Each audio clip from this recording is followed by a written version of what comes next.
Sensitivity. One day in London, the hour for Abdu'l-Baha's private audiences had arrived. Appointments had been made and, of necessity, an attempt was made to adhere to them rigidly. But Abdu'l-Baha was a man who taught moderation and consideration. A woman arrived without an appointment and was told it was not possible to fit her in, as Abdu'l-Baha was talking with some most important people. Descending the stairway, she was greatly disappointed.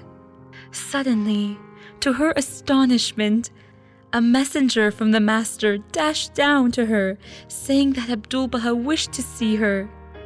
With authority, his voice was heard, saying, "A heart has been hurt. Hasten, hasten, bring her to me." Two ladies from Scotland, delighted that their request to have an evening with the master while he was in London had been granted, were warmly received by Abdu'l-Baha. How they relished having this intimate evening! Half an hour passed in his warm presence, when suddenly they were filled with consternation.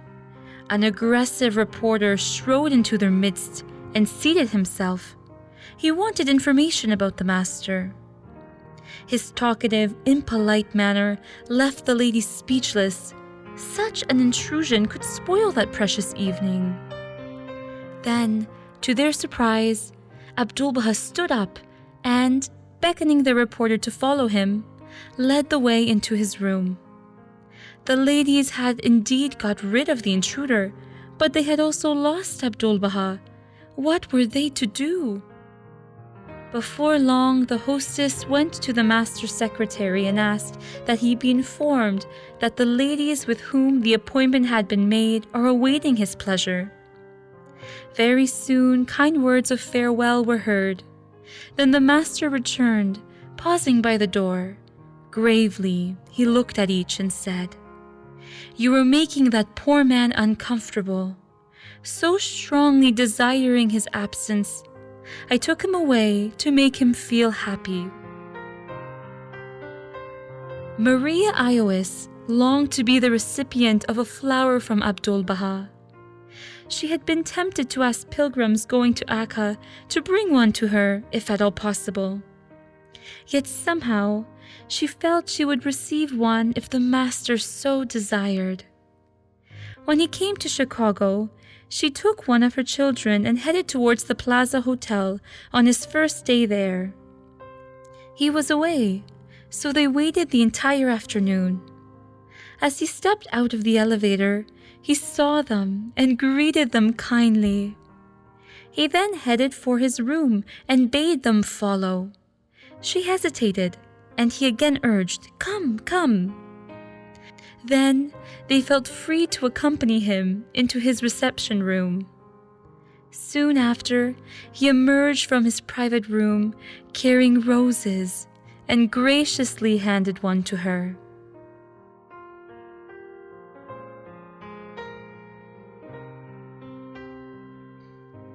When Abdu'l-Baha was in San Francisco, his hostess arranged an interview with the mayor of Berkeley. Many dignitaries and university people were to gather at a reception. As the appointed hour for departure approached, the hostess went upstairs to warn Abdu'l-Baha that the time was near. He smiled and waved her away, saying, "Very soon, very soon." She left him with some impatience, for there was no evidence of preparation for the trip.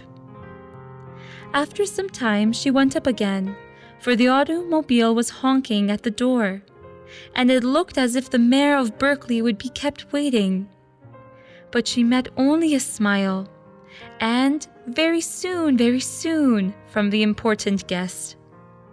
At last her patience was quite exhausted, for she knew that they could not possibly arrive at the reception in time. Suddenly, there was a ring at the doorbell. Immediately, Abdu'l-Baha's step was on the stair, and when the door opened, he was beside the maid, pulling over the threshold a dusty, disheveled man, whom no one had ever heard of. but whom Abdu'l-Baha embraced like a long-lost friend. He had read of Abdu'l-Baha in the newspapers and felt he must see him. But as he did not have enough money for the car fare, he walked the 15 miles into San Francisco. Had Abdu'l-Baha left on time, they would have missed each other. But the master had felt his approach and would not leave until his guest was seated at the table with tea and sandwiches. Only then could the master say, "Now I must go, but when you have finished, wait for me in my room upstairs until I return, and then we will have a great talk."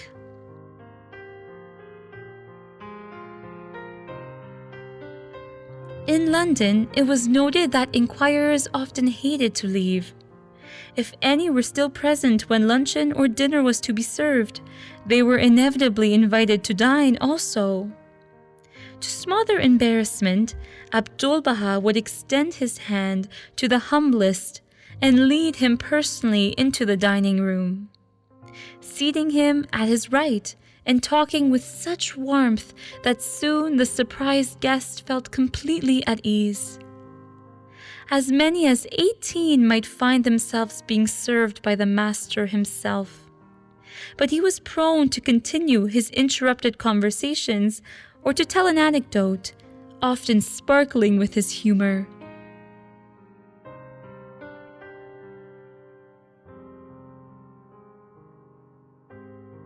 Baha'u'llah wrote, "The wise are they that speak not unless they obtain a hearing, even as the cupbearer, who proffereth not his cup till he findeth a seeker." A delightful story is told of a Mademoiselle Letitia, who had come from a poor family in Haifa to live in the master's home in Akka, to teach French to the children.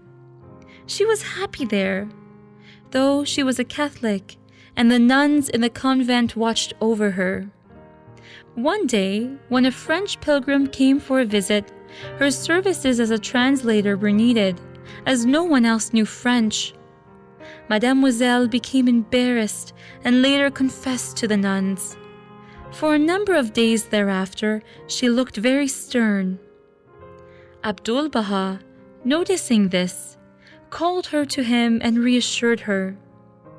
"Letitia, tell the good nuns that they need have no fear. I asked you to interpret for me because there was no one else to speak French, not because I desired to teach you. We have so many Baha'is who come here, begging with all their hearts and all their love for instruction, that only to them do we give our precious teachings. You would have to beg and beg and beg before I would give it to you, and even then I might not do so, for it is not so cheap as to be bestowed where it is not wanted. Stay in the home if you like, or go if you are not happy here. We are glad to have you if you care to stay, but free your heart of all fear that we will try to make a Baha'i of you."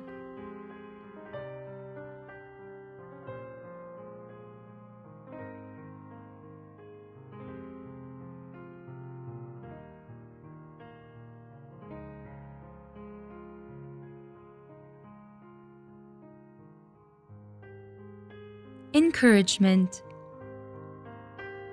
In Paris, on one occasion, a man from India stated frankly to Abdu'l-Baha, "My aim in life is to transmit as far as in me lies the message of Krishna to the world."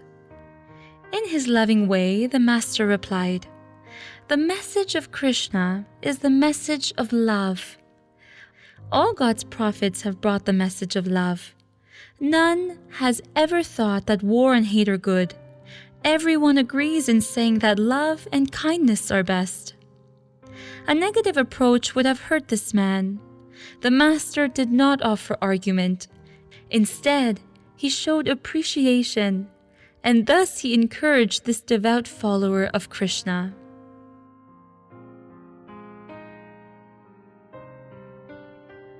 When Abdu'l-Baha was in London, There was a workman who had left his bag of tools in a hall.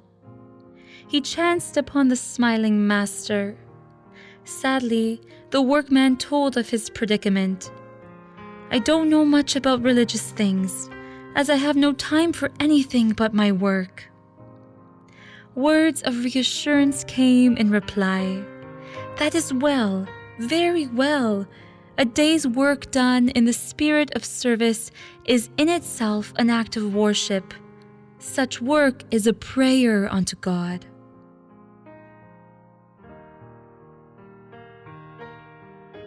When the master was on the steamship Celtic, a woman came to him with her problem. She was afraid of death. He said to her, "Then do something that will keep you from dying.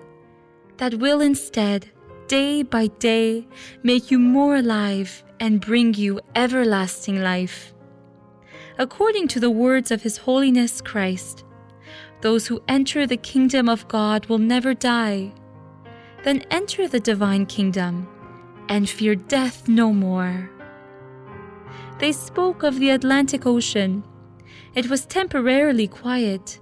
He advised, "One must ride in the ship of God, for this life is a stormy sea, and all the people on earth, that is, over 2 billion souls, will drown in it before 100 years have passed. All, except those who ride in the ship of God. Those will be saved." The master made it quite clear that people of very different capacities were qualified to teach this great faith, each in his own way. John David Bosch, who had come to America from Switzerland, felt that he could not be a speaker.